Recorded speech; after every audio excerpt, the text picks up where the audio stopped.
नमस्कार, आप देख रहे हैं देसित न्यूज़। मैं हूं आपके साथ महेंद्र। दर्शकों, जो चेहरा आपको स्क्रीन पर दिखाई दे रहा है वो किसी परिचय के मोहताज नहीं है। आदरणीय विक्रम कटहर जी, उत्तराखंड जन एकता पार्टी के केंद्रीय मीडिया प्रभारी और केंद्रीय मीडिया प्रभारी भी और केंद्रीय प्रवक्ता भी। बहुत बहुत स्वागत करता हूं सर आपका। धन्यवाद आपका बहुत बहुत। कटहर जी, सबसे पहले तो बहुत बहुत बधाई आपको। आप अभी केंद्रीय मीडिया प्रभारी बने और केंद्रीय प्रवक्ता भी। बहुत बहुत शुभकामनाएं आपको। हाँ, धन्यवाद, बहुत बहुत धन्यवाद आपका। सबसे पहले सर, कल ही आदरणीय स्वर्गीय हमारे उत्तराखंड के गांधी इंद्रमणि बडोनी जी का पुण्यतिथि थी और पूरे प्रदेश में ही नहीं बल्कि हमारे टिहरी में भी जगह जगहों पर कार्यक्रम आयोजित किए गए थे। उत्तराखंड जन एकता पार्टी भी के कार्यालय में भी उनको श्रद्धांजलि दी गई है। कैसे देखते हैं आप, जिन सपनों को लेकर उन्होंने इंद्रमणि बडोनी जी ने ये सोचा था, उत्तराखंड राज्य की मांग करी थी, क्या वो पूरे हो पा रहे हैं? ये हमारा परम सौभाग्य है कि इतनी बड़ी शख्सियत जिन्हें कि उत्तराखंड के गांधी के नाम से भी जाना जाता है, उनका मूल रूप से वो अखोड़ी के रहने वाले हैं और इसी जनपद के रहने वाले हैं। वे बहुत ही विचारों के धनी थे और उनकी एक विचारधारा थी कि हमारे पहाड़ का पानी और पहाड़ की जवानी पहाड़ के काम आए। और लंबे समय तक उन्होंने पृथक राज्य के लिए आंदोलन चलाया और इस बीच उन्होंने राजनीतिक दल भी बनाया। और आज जिस राज्य में हम रह रहे हैं उत्तराखंड में, ये उनकी ही बदौलत और हमें मिला है। तमाम उनके साथ और भी कई जो साथी रहे हैं आंदोलनकारी, तो निश्चित रूप से इंद्रमणि बडोनी जी पूरे उत्तराखंड के लिए गौरव की बात है और प्रेरणा स्रोत रहे हैं। जी, उत्तराखंड के गांधी के रूप में हम उन्हें मानते हैं और वास्तव में यदि वो लोग संघर्ष न करते तो आज हम अपने अलग राज्य का जो सपना है उसे साकार होता हुआ नहीं देख सकते थे। कटहर जी, आगे चलते हैं। श्रद्धांजलि हमारे चैनल की तरफ से भी आदरणीय बडोनी जी को। आगे चलते हैं। कल ही रात को सूचना मिली, खबर मिली कि हरक सिंह रावत जी ने इस्तीफ़ा दे दिया है और उनके साथ बीजेपी के उमेश शर्मा काऊ ने भी इस्तीफ़ा दे दिया है। और कांग्रेस पार्टी में तो आपने देखा ही कि हरीश रावत जी ने ट्वीट करके काफ़ी भूचाल ला दिया था। कैसे देख रहे हैं पार्टियां, जैसे जैसे चुनाव नज़दीक आ रहे हैं पार्टियों में अंतर्कलह आ रही है, कैसे देख रहे हैं आप?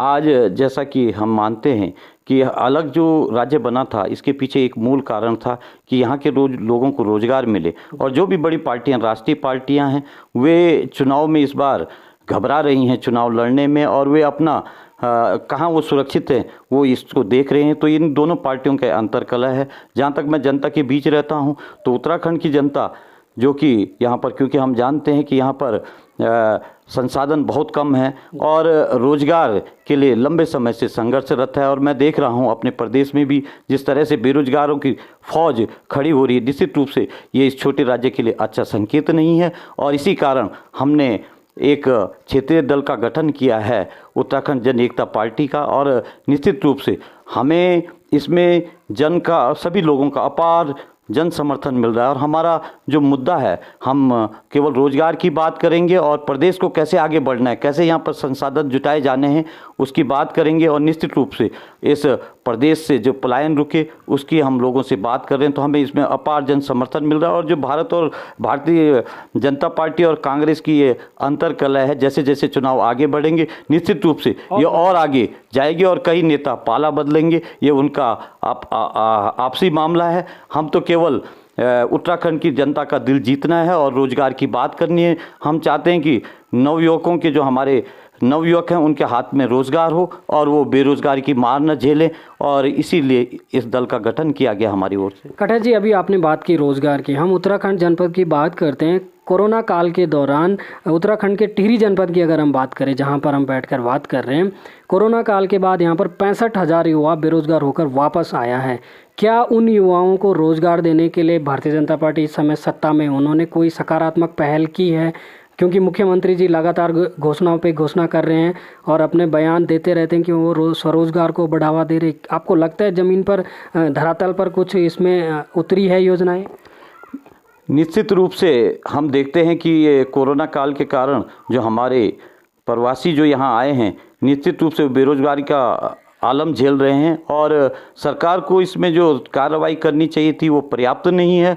और क्योंकि यहाँ पर संसाधन भी नहीं है, आवश्यक संसाधन जुटाए जाने चाहिए थे। अब चुनाव नज़दीक आकर के विज्ञप्तियाँ निकाली जा रही हैं, जबकि हम देखते हैं कि 35 और 40 पद हैं, उसमें हज़ारों लोग बैठ रहे हैं। तो निश्चित रूप से इससे कोई प्रदेश का भला नहीं हो पाना है और ये बेरोजगारी की जो समस्या है जस की तस बनी रहनी, इसके लिए व्यापक स्तर पर काम किया जाना चाहिए था। और आज जबकि 5 साल इस सरकार को बने हुए हो गए हैं, तो मैं नहीं समझता हूँ कि 5 लाख लोगों को भी इन्होंने रोजगार दिया होगा। और यदि युवा अपनी खेती बाड़ी कर रहा है उसको भी ये रोजगार में जोड़ रहे हैं, तो निश्चित रूप से ये न्यायोचित नहीं है।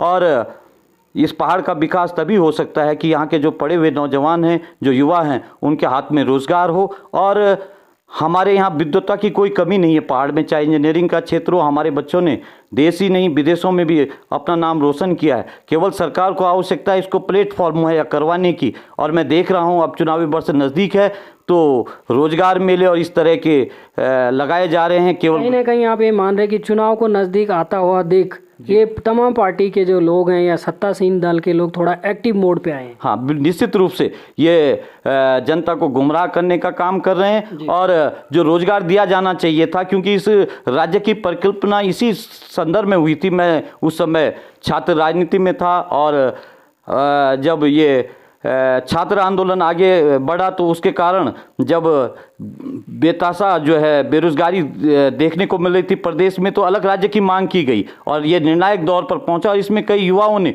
बढ़ चढ़कर हिस्सा लिया और कई हमारे शहीदों ने अपनी शहादत दी। तो ये स्लोगन के साथ कि कोदा जोंगरा खाएंगे और ये उत्तराखंड बनाएंगे, इस तरह के स्लोगन भी लिखे गए। और कई तमाम क्रांतिकारी साथियों ने जो है इस राज्य के लिए अपने प्राणों की आहुति दी है। और अब मुझे थोड़ा सा संकोच होता है ये कहने में कि आज इस राज्य को बने हुए इतने वर्ष हो गए, फिर भी हमें इसे यहाँ संसाधन उपलब्ध नहीं कर पाए हैं जो कि होने चाहिए थे विकास के लिए, और अभी भी हम इसको नवोदित कह रहे हैं। तो ये निश्चित रूप से बहुत बड़ा चैलेंज है सभी सरकारों के लिए। और विशेष रूप से मैं कहना चाहूँगा कि रोजगार के अवसर मुहैया करवाए जाने चाहिए, हमारे नौजवानों के हाथों में रोजगार होना चाहिए और संसाधन उपलब्ध करवाना ही सरकार की प्राथमिकता होनी चाहिए। जी कठे जी, अभी आपने देखा कि उत्तराखंड का जो गांधी पार्क है देहरादून में, वहाँ पर लगातार कई बेरोजगार है, पीआरडी के जवान हैं, ये सहायक लेखाकार भर्ती रद्द कराने को लेकर धरना चल रहा है। जो दाई संगठन है हमारे प्रदेश की, काफ़ी उनमें ज़्यादातर जो महिलाएं हो 50 वर्ष की आयु पूर्ण कर चुकी, उससे ऊपर की महिलाएं सर्दियों के महीने में धरना दे रहे। मैं अभी कुछ दिन पहले पीआरडीओ के लोगों का धरना कवर करने गया था। हमने देखा इतनी ठंड के महीनों में क्या सरकार को दिखाई नहीं दे रहा, उन लोगों की पीड़ा नहीं समझ सकती सरकार? कैसे देख रहे हैं आप? ये हमारे युवा आज रोजगार के लिए जो है और अपने भविष्य को सुरक्षित करने के लिए सड़कों पर घूम रहे हैं। सरकार को चाहिए कि वो उनको सामाजिक न्याय दे करके उनको अस्थायी करके उनके भविष्य के साथ खिलवाड़ न करें, क्योंकि जो युवा है वो निर्धारित आयु सीमा पूरी करने जा रहा है। क्योंकि एक जो आयु सीमा होती है उस तक ही सरकारी नौकरी मिल सकती है। और अब मैं देख रहा हूं कि चाहे हमारे एनएचआरएम के संविदा कर्मचारी हों, चाहे पीआरडी के जवान हों, निश्चित रूप से सरकार को इस दिशा में गंभीर प्रयास करना चाहिए और कोई सुदृढ़ निर्णय लेना चाहिए। जी कठे जी, आगे चलते हैं। हम अगर अपने दर्शकों को बताना चाहूँगा कि उत्तराखंड जन एकता पार्टी जो है, इसके केंद्रीय अध्यक्ष पूर्व कैबिनेट मंत्री आदरणीय दिनेश धनई जी हैं, जो इसके केंद्रीय अध्यक्ष हैं और इस पार्टी को इन्होंने आगे बढ़ाने का कार्य किया है। आपकी जानकारी के लिए मैं बता दूं। कठे जी, अब आपकी पार्टी के ऊपर आते हैं। पहला चुनाव आपकी पार्टी उत्तराखंड में लड़ने जा रही हूँ, तो धनई जी पहले भी विधायक रह चुके हैं, मंत्री रह चुके हैं, किंतु अपनी पार्टी के रूप में पहली बार चुनाव लड़ने जा रही हैं। कैसे देख रहे हैं आप? क्या आपकी तैयारियां पूरी हैं और कितनी सीटों पर आप लोग चुनाव लड़ने वाले हैं?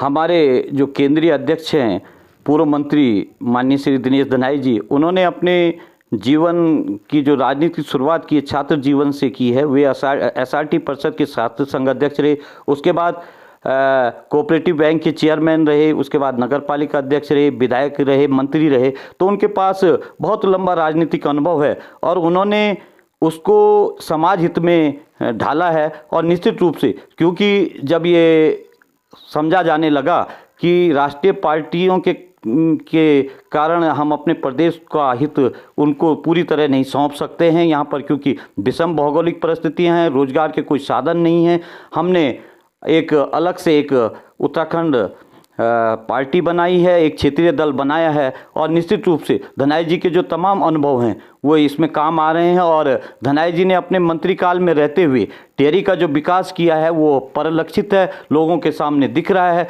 तो जहाँ भी अब मैं देख रहा हूँ कि हमारी जनसभाएं हो रही हैं, हजारों की संख्या में लोग उमड़ रहे हैं और हमारे दल की सदस्यता ग्रहण कर रहे हैं। आज की स्थिति में आपको मैं बता दूं, लगभग पूरे प्रदेश में 50,000 कार्यकर्ता हमारे बन चुके हैं। और अकेले टिहरी विधानसभा की मैं बात करूं तो टिहरी विधानसभा में लगभग 20,000 लोगों ने उत्तराखंड जन एकता पार्टी की सदस्यता ग्रहण की है। तो निश्चित रूप से लोगों में उत्साह है, उमंग है और आने वाला हम जो भी सरकार बनेगी तो उसमें हमारी पार्टी की भूमिका निर्णायक होगी और हम अपने जो हमारे प्रदेश के जो हित हैं उसके साथ ही उस सरकार का में जाएंगे और सरकार बनाएंगे। कहीं ना कहीं आपकी बातों से स्पष्ट हो रहा है कि विश्वास झलक रहा है, तैयारी आपकी पूरी है। कितनी सीटों पर चुनाव लड़ने वाले हैं? चुनाव आयोग ने हमें चुनाव चिन्ह गैस सिलेंडर जो कि घर घर की पहचान है वो आवंटित किया है। और चुनाव आयोग ने इस निर्देश के साथ कि जो हमारी 70 विधानसभाएं हैं उनका 10% यानी कि 7 विधानसभा सीटों पर हमें कम से कम इलेक्शन लड़ना है, विधानसभा चुनाव लड़ना है। 2 प्रत्याशी हमारे घोषित हो चुके हैं। टिहरी से पूर्व कैबिनेट मंत्री श्री दिनेश धनाई और ऋषिकेश से उनके पुत्र युवा नेता वरिष्ठ अधिवक्ता कनक धनय और अन्य सीटों पर भी हमारा मंथन चल रहा है। तो निश्चित रूप से कम 7 सीटों पर हम चुनाव लड़ेंगे और मजबूती के साथ लड़ेंगे और आने वाली सरकार बिना हमारे बनना संभव नहीं है। कहीं ना कहीं आप ये कहना चाह रहे हैं कि उत्तराखंड जन एकता पार्टी इस 2022 विधानसभा चुनाव में एक डिसीजन फैक्टर की भूमिका निभा सकती है। निश्चित रूप से राज्य के हित को देखते हुए हम पूरी सहजता के साथ और पूरे सोच विचार के साथ सरकार का अंग बनेंगे और इस दिशा में हम काम भी कर रहे हैं और लोगों में उत्साह भी है और हमें आम जन का अपार जन समर्थन मिल रहा है। अंत में आप से ये निवेदन है कि उत्तराखंड की जनता, प्रदेश की जनता, विधानसभा की जनता से क्या अनुरोध करना चाहते हैं आप, क्या मैसेज देना चाहते हैं जनता को?